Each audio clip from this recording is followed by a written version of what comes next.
What's up, witches? What's up, witches? I'm Linda. And I'm John. And this is Getting Witchy. Yeah. And before we get started on the next 4 cards in the Major Arcana, we'd like to make a special announcement. In honor of this series of episodes, we decided it might be fun to have a little giveaway. So, what are we giving away? A tarot reading. The Celtic Cross. Yes. So, well, there's actually 2. Didn't we come up with a second one? So there's actually 2 different prizes. One is a Celtic Cross tarot reading from us. Yes. And then the second one is in my collection of witchy stuff, I came across a pouch that you actually keep your tarot deck in that I've never used. It's still in the plastic, and figured it might be fun to give it away to one of our listeners or viewers. Something to wrap your tarot cards in to keep them safe, covered, free from dust. Right. So, in order to enter, all you have to do is go to either our Facebook or Instagram page. There is a special post that says which deck. You just comment or like and comment. Which as in WHICH, not WITCH. Yes. Which deck? Which deck? Because in that post, you like the post, and then you comment on the post with your email address and letting us know which one of our tarot decks you'd like us to use for the reading, should you be our lucky winner, how many times to cut the deck, how many times to shuffle the deck. Also, however, we do understand some of our listeners and viewers might be very private about their personal information, such as their email address. So if you don't want your email address being out there for anyone and everyone to see, you can like the post and then send us an email at gettingwitchypodcast@gmail.com.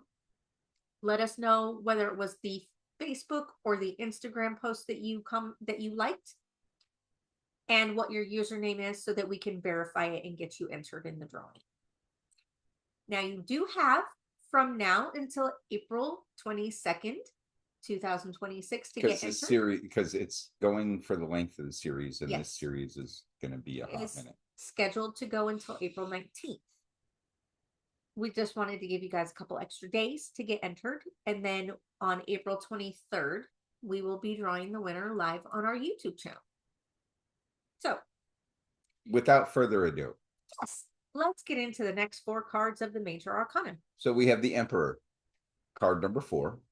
The element associated with it is fire. The planet is Mars. The zodiac sign is Aries, also known as the Ram. In numerology, it's, well, again, the number 4, but it represents stability and structure.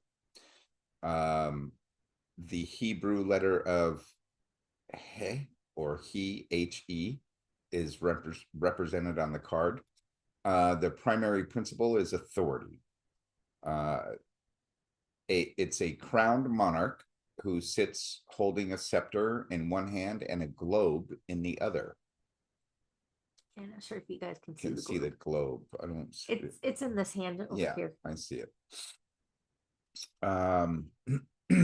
The scepter is in the form of the Cruensata, or Cruensata, Cruxinsa.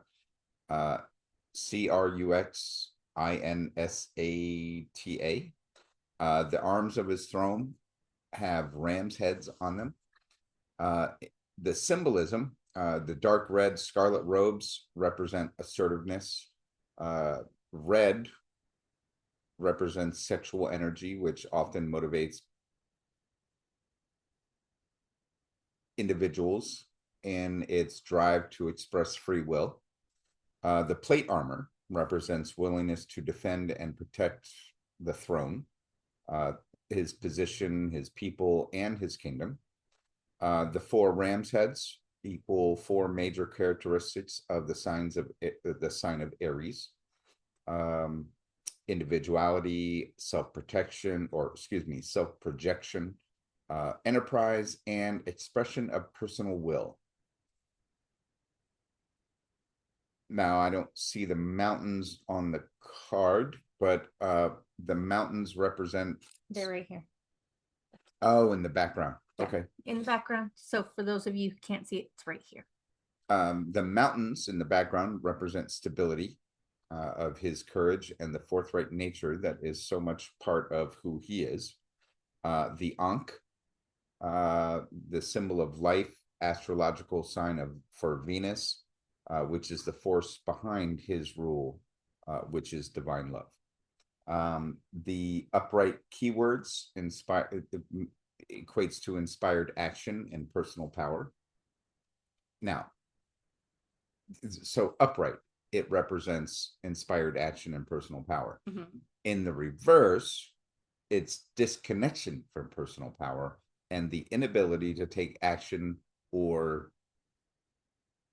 defensive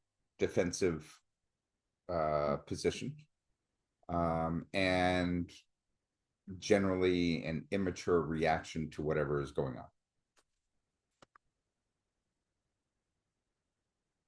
Card number 5, we have the Hierophant, also known as the Pope in some decks. I thought, What? nothing. You thought what? The Hierophant, in parentheses, the Pope in some decks. I mean, that's why I laughed and then quickly shut up and tried to adjust, but you still caught it. Anyway. Card number 5. The element associated is Earth. The planet is Venus. The zodiac sign is Taurus the Bull. The numerology, number 5, represents conflict, struggle, and challenges, and the Hebrew letter associated is Vau, V-A-U. The primary principle here is wisdom revealed. The card description is a man. Yes, that is a man. Wearing a triple crown, is seated between 2 pillars. Now, these pillars are different from the ones that the High Priestess sits between. These are the same color. There's nothing to really differentiate them from each other, because she sits between the pillars of the temple, the blessed space. In his left hand, he holds a triple cross scepter.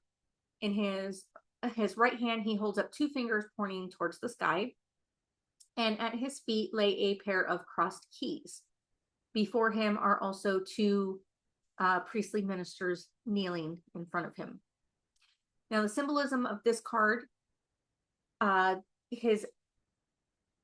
basically represents an outer expression of internal development.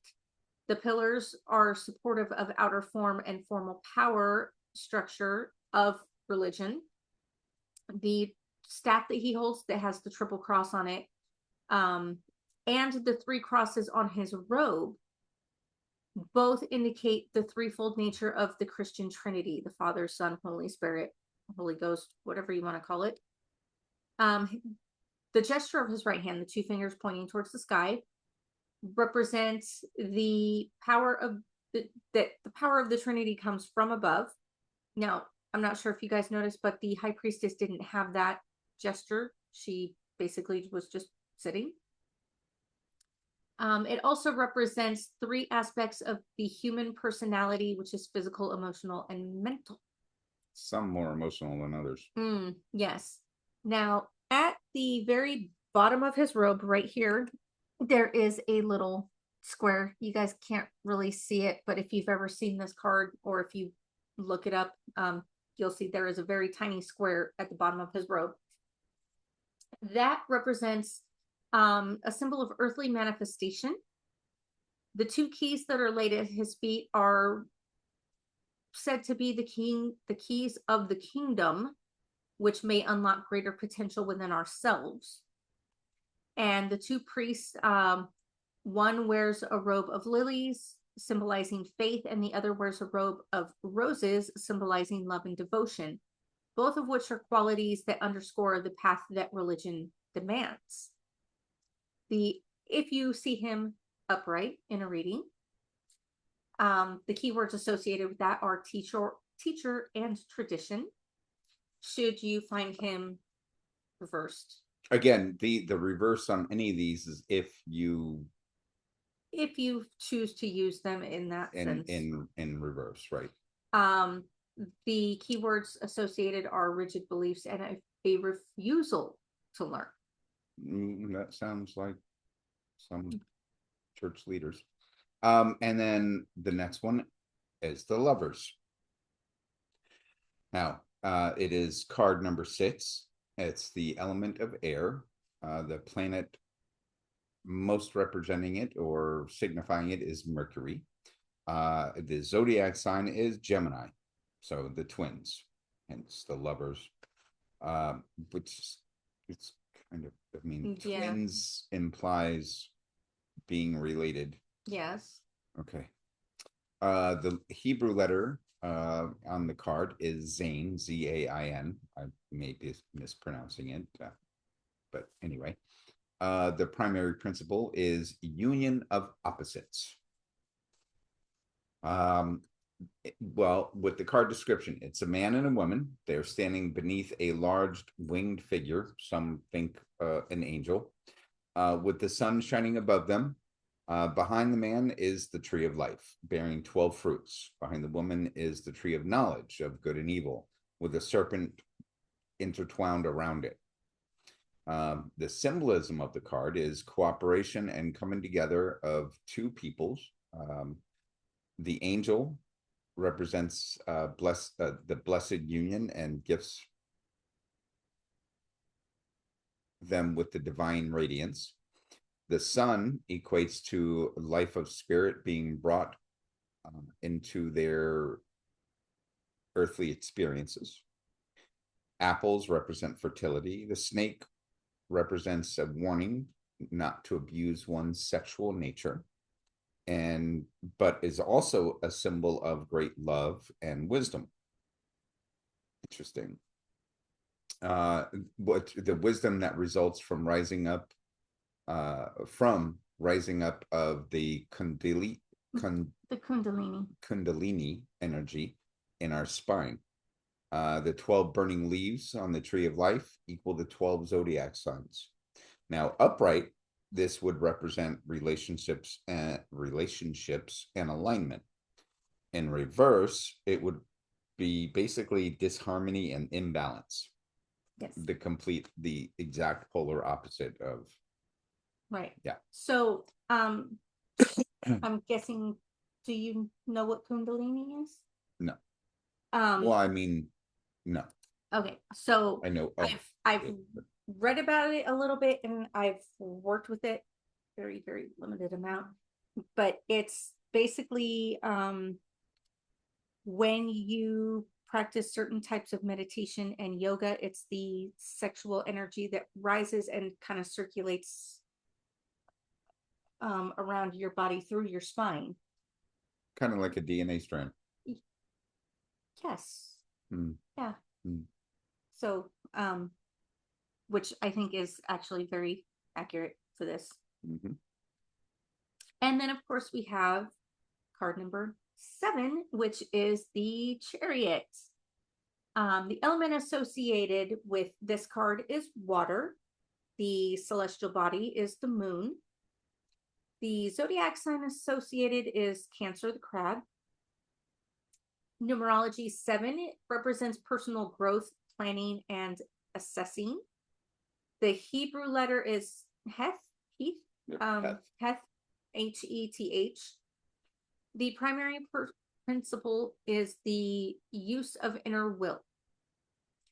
Now, if you look at this card, it's a very stately figure, princely figure, who is holding a spear in an armored hand while driving a chariot. His other hand doesn't have a glove or any sort of armor on it. He wears a crown with an 8-pointed star, which in Buddhist doctrine represents the Eightfold Noble Path, which guides us to proper actions. His carriage is drawn by 2 sphinxes. One is black, one is white. The canopy of his carriage is adorned with stars. He has crescent moons on each shoulder, part of his armor. And the breastplate of his armor bears a square, which is a symbol of foundation and is representative of the number 4. The skirt of his armor is adorned with alchemical symbols, and astrological symbols appear on his belt. On the chariot are a pair of wings with the solar circle at the center. So it's these wings right here, solar circle at the center. And then, of course, on the little shield right here, there is what appears to be either a spinning top or a weaving spindle, but it's not in motion, it's standing still. Now, the symbolism of this card, the 8-pointed star on his crown right there at the center, that represents the Eightfold Noble Path in Buddhist doctrine, which guides us to proper actions. The semicircles on his shoulders, the armor right there, represent being protected and influenced by the soul. Now, he himself, as a prince, is a symbol for wisdom of the inner guide. The square on his chest, if you can see it, represents foundation and balance and goals which can be accomplished through the right blend and use of physical, emotional, mental, and spiritual forces. The sphinxes represent an understanding of patterns of nature. The hand that actually wears the armor represents a readiness to go into battle to resolve duality, and his other hand, which is not covered by armor, represents a readiness for peace and harmony. And the wings on the chariot represent a perception by the rational mind of the nature of spirit. The solar disk at the center is representative of spirit. And then the spinning top, or the weaving spindle, whatever you want to call it, represents a peaceful pause in the creative process, because it's not actually in motion, it's standing still. So it's that pause that you take. When it is found upright in a reading, it is said to represent an inspired action or momentum. Should you find it reversed or upside down, it represents stagnation or the inability to move forward. Yeah, that sounds about right. Yeah. So that is actually all we had for you today. That was the next 4. Yes. Yes. And we just want to say, oh, I'm not sure if you guys have noticed, but the background of our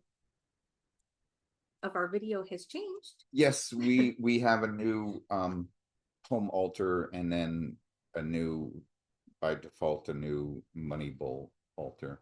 Yes. So this spent piece, most of the night last night, or the night before, or was it last night? It was last night. No, it was the night before. Anyway, days and nights all run together, because we're going to be going to bed soon because we work at night. But anyway, so this piece over here, it's actually not new. It's not even new to me. This was my mom and dad's china hutch, or crystal hutch, and we brought it home and got it set up. So that's our new family altar. And then there's the, and then what used to be the family altar is now our money bowl altar, or if we are doing something special like for Yule where we need a temporary altar, it's going to serve as that too. So anyway, we've had a busy weekend. Anyway, and hope you've enjoyed this, the next episode. And we will be getting episode number 3 ready shortly. Have an awesome day. Hope you're enjoying this series, and may the force be with you. Peace out, witches. Peace out, witches. We love you. Take care of yourselves. Take care of each other. Can't wait to see you again.